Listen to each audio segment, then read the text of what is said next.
Good evening. Polling stations have just closed in Crimea at the end of the controversial referendum on the territory breaking away from Ukraine.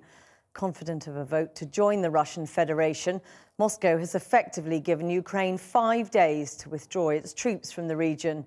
But the West is backing Ukrainian claims that the referendum is illegal and has called on Russian troops to be recalled. Our international editor Lindsay Hilson reports from Crimea.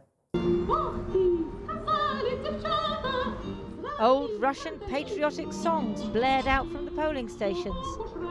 Freshly baked pastries might tempt in the waverers. Impeccably dressed policewomen stood guard against any disturbance. Voting was orderly, maybe because most were well beyond their hell-raising days. It's interesting how many of these voters are elderly. The rest of the world, apart from Russia, won't recognise the results of this referendum, but they say they feel like they're going home. The choice: Crimea should rejoin Russia, which it was part of until 1954, or get autonomy. The status quo, remaining a region of Ukraine with its new pro-Western government, was not an option. I'm in favour, fully in favour, because it's impossible to live in Ukraine anymore. The government there is illegitimate. We want to go back home to Russia. We're Russians. Every country would want a leader like Putin. No country would be against a president like him. First to cast his ballot was the Crimean Prime Minister, a former boxer and alleged mobster, now Moscow's man. It is a very high turnout. Everything will be okay, there's no doubt about that. Everybody is unanimous. Everybody wants to come to vote and express their opinion. Last night we saw a different side of Crimea. Armed men, some masked, broke into our hotel.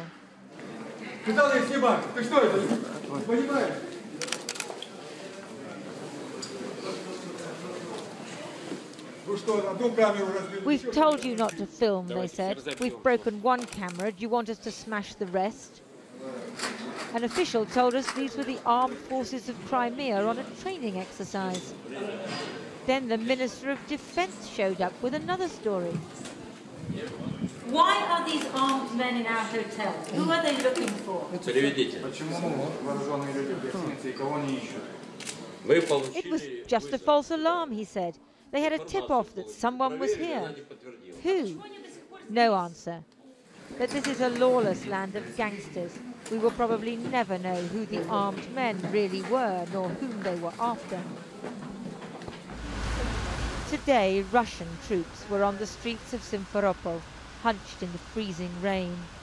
People here know where the real power in Crimea lies, before and after today's referendum.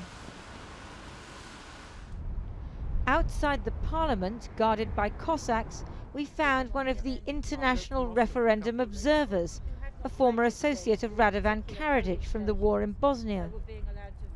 And I think Barack Obama and Cameron and others should get over it. They should get over their Crimean obsession and look forward. Look forward to Crimea as part of Russia? Absolutely.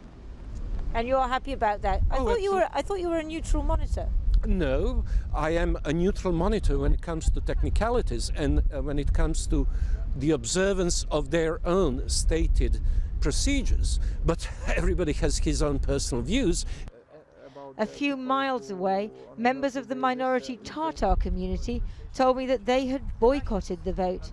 They fear discrimination or worse when Crimea reverts to Russia. Today, a truce was declared between Ukrainian forces and the Russians who've been blockading their bases. Next Friday, Ukrainian soldiers must choose between leaving the territory or joining the Russian army. The referendum is a formality and everyone here knows it. Crimea is going back to Russia.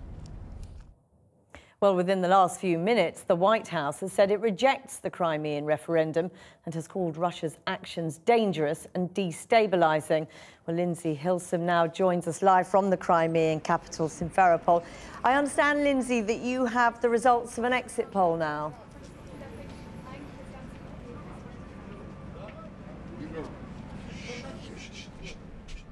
That's right, Jackie. They've just said that 93%, they say, according to the exit poll, have voted in favour of joining Russia. Now, I knew it wasn't going to be 100% because I did actually see one ballot which was against joining Russia in one of those transparent ballot boxes. So I think there's going to be big celebrations here in Simferopol tonight.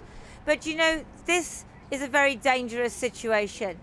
In the east of Ukraine, in Donetsk today, there were big protests. There were men out on the streets who burst into one of the administrative buildings. This was a violent protest. They got past the riot police. They went into the building. They stormed in. They took down the Ukrainian flag and they replaced it with the Russian flag.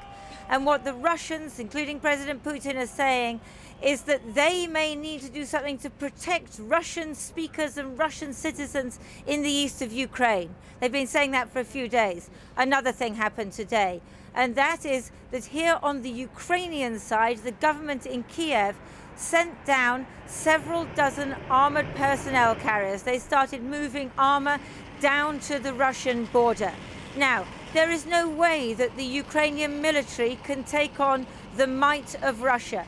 But this is the kind of situation where mistakes are made. This is the kind of situation where someone fires a bullet by mistake and then that escalates into something much bigger. There was something slightly comical about the referendum here today. There were many slightly absurd aspects, but I think what we can't lose sight of is that this is a very dangerous situation. There is armour building up on the Russian side of the border and now on the Ukrainian side.